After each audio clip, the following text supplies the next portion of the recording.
ago, I just couldn't help myself. I got myself drawn into a heated issue. In fact, I even went out and bought a window sticker to put on my pickup. If you've ever seen my son's pickup, he is an International Harvester fan. I don't know why. He has International Harvester floor mats. He has an International Harvester sticker on the back window. He even has a camouflage cap that says International Harvester on it. It turns out my best tractor memories are John Deere tractor memories. There's even a John Deere tractor somewhere, unless it's been junked, but I don't think they ever die. There's one somewhere that has a cracked deer in the middle of the steering wheel where my head hit it, but that's another story. So anyway, I saw this John Deere sticker, window sticker, for $4.99, and I thought of my son, and I thought, I'm taking this, and I'm going to put it on the back of my pickup just to irritate him a bit, just to start a little something. And the bonus was, this $4.99 John Deere sticker came with a little John Deere sticker. The words and the little yellow deer in the green rounded corner square. And I got home, and his fiance happened to be over, and I motioned to her, I said, come outside. So she came outside with me, and we put this little John Deere sticker right in the middle of his driver's side rear view mirror. And then we laughed, and we laughed, and we gained composure and went into the house straight-faced, and we waited. I'm still waiting. Now I'm waiting for what comes next from him. That's what I'm waiting for now. The story of the sticker, it's a little thing. It's hardly worth mentioning, except sometimes the little things become big things. So it is Jesus tells this story of the mighty little seed. And it is a story that reminds us the kingdom of heaven is like a mustard seed, which a man took and planted in his field, and it became a shrub, and then it grew from being a shrub into a tree, and the birds of the air nested in that tree. That all began with this tiny little seed. He says the kingdom of God. Many years ago now, Pete was a young father. He was married to a boy. He and his wife had known hard times. They grew up during the difficult times. And they had a strong-willed faith, and they had a hard work ethic, and they their kids. And I don't know exactly when it began. But one year, this little seed of an idea developed in Pete's mind. And he challenged the kids. It was the year that he and the kids were going to have a tomato growing contest if they wanted to. And oh, they wanted to. And so they all planted their tomatoes and tilled their tomatoes and fertilized their tomatoes and worked for the biggest tomato. And the first year, Dad got the biggest tomato, but that started something. The kids that were determined from there on out, they were going to grow a bigger tomato than Dad. Years went by. The kids grew. They moved to different parts of the country. They got married. Oh, the tomato growing contest was still going on though. And they would compare notes across the miles, phone calls, pictures, weigh-ins. One of the husbands who married a daughter, well, he got involved in the tomato growing contest too. And he was an engineer, and he was planning it all out, how to grow the biggest tomato. And so it went on for decades. Pete passed.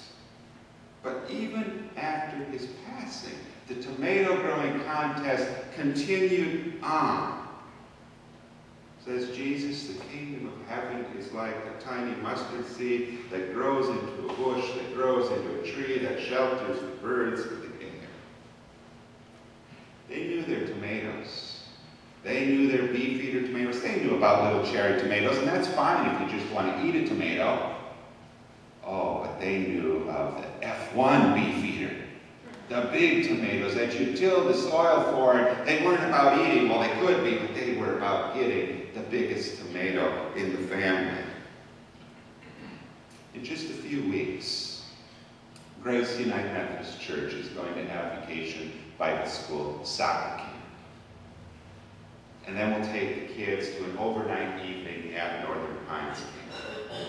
And it's really not about soccer. Well, it is sort of, but, well, we have a father and a daughter team that'll be teaching about soccer in particular. And that right there tells you really what it's about. It's about relationship. And building those relationships, planting those little seeds of the ties that bind. Middle school years, high school years can be tough years. And that evening soccer camp model, and taking the kids to Northern Pines for an overnight, is about helping younger kids get through later years.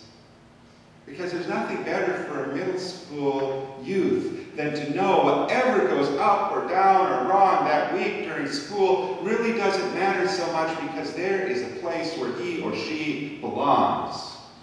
And wonderful if that place is a group they belong to at Grace United Methodist Church, where they know they will be accepted and nurtured and supported as the years go by.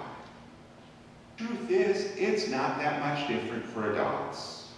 Life is most rewarding if we know there is a place where we belong, that regardless what went wrong at work during the week, or what loss there was, or what the results of that test at the doctor's office were, know that there is a place we belong. When I go to visit Pete's wife after his death, I could simply ask one question. I could ask, how's the tomato growing contest going this year between the kids? And with that one question, I would find out when her growing children had contacted her last, how they were doing with the loss, if they had visited, or if they had called, or if they had emailed. I would find out how she was doing the loss. It would all begin with a question that would make her smile. It would all begin with a question that was part of the life-giving ritual of their family. That was part of smack talk, and the memories of hope, and the jiving, and the comparing notes about what makes for a good, strong tomato plant, and the hiding some stuff about what makes for a good, strong tomato plant. Someday, we'll all leave this world just like Pete. And you know, I wouldn't mind if my son and his fiancée remembered that day of sticking that John Deere sticker on the mirror. And occasionally would see a John Deere in the field or mowing the lawn and happen to think of me. There are worse ways of being remembered than being remembered in a moment of playfulness. As you go through your summer, I challenge you to find new ways of connecting with those you already love. And I invite you to find ways of connecting with those that you don't even really know yet, or hardly know. Get to know someone well enough that you know what the equivalent of their tomato growing contest is in their family.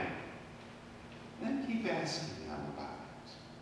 Keep connecting with them. Keep hearing their story. And find those little ways of showing you care. And if they happen to wonder why you care, just simply tell them, Jesus is love.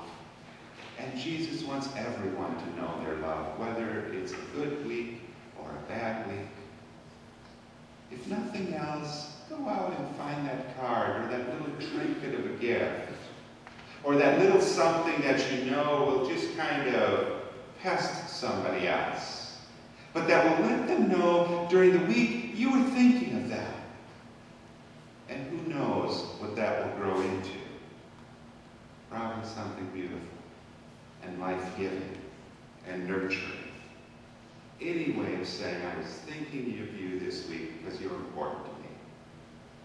Those little seeds become the powerful reminders that God is walking with us. They're also reminders God's love will prevail, as we sang in the hymn, and at the last, a victory. Thanks be to God.